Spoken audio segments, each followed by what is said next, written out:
Tribuners, Anda sedang menyaksikan Global Update. Mahkamah Konstitusi atau MK membacakan putusan uji materi Undang-Undang Nomor 35 Tahun 2009 tentang narkotika terkait penggunaan ganja untuk kesehatan pada Rabu 20 Juli 2022. Sidang itu terdaftar dalam perkara nomor 106/PUU 18/2020. Dalam perkara itu, pasal yang digugat adalah pasal 6 ayat 1 huruf A dan pasal 8 ayat 1 Undang-Undang 35 tahun 2009. Dalam putusannya, MK menolak legalisasi ganja medis dan mendorong kajian lebih dalam terkait ganja untuk alasan kesehatan. Mahkamah Konstitusi membacakan putusan uji materi tentang narkotika terkait penggunaan ganja medis.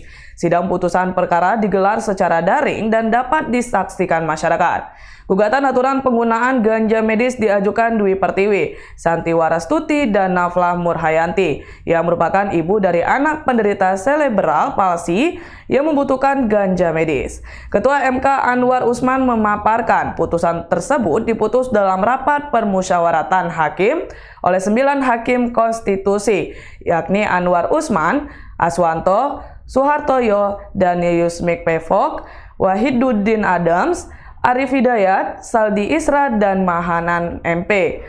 Anggota Hakim MK Danielius McPevock menyebut legalisasi ganja yang dilakukan beberapa negara tak serta-merta itu menjadi parameter untuk penggunaan ganja medis di Indonesia. Daniel menjelaskan, meskipun pemanfaatan narkotika telah digunakan secara sah dan diakui secara hukum sebagai bagian dari pelayanan kesehatan, setidaknya di beberapa negara, fakta hukum tersebut tidak serta-merta dapat dijadikan parameter.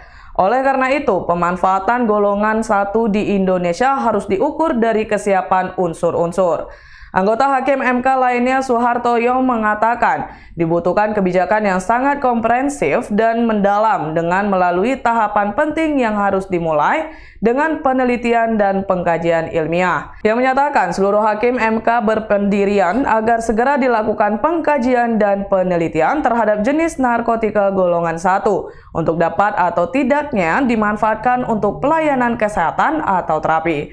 Sementara itu, Ketua MK Anwar Usman menyatakan pihaknya menolak gugatan tersebut. Sebelumnya perkara ini dilayangkan oleh Perkumpulan Rumah Cemara, ICJR, dan LBHM, serta 3 orang ibu ke MK, yakni Dwi Pertiwi, Naflah Murhayanti, dan Santi Warastuti.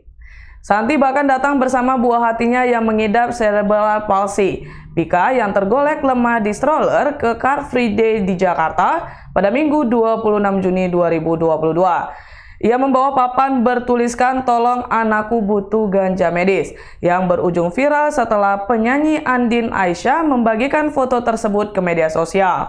Santi mengatakan aksinya itu bertujuan untuk memberi pesan kepada MK yang tengah menyediakan perkara gugatan legalisasi ganja untuk medis.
Demikian Global Update kali ini. Nantikan terus informasi menarik lainnya di Facebook dan YouTube Tribun Medan.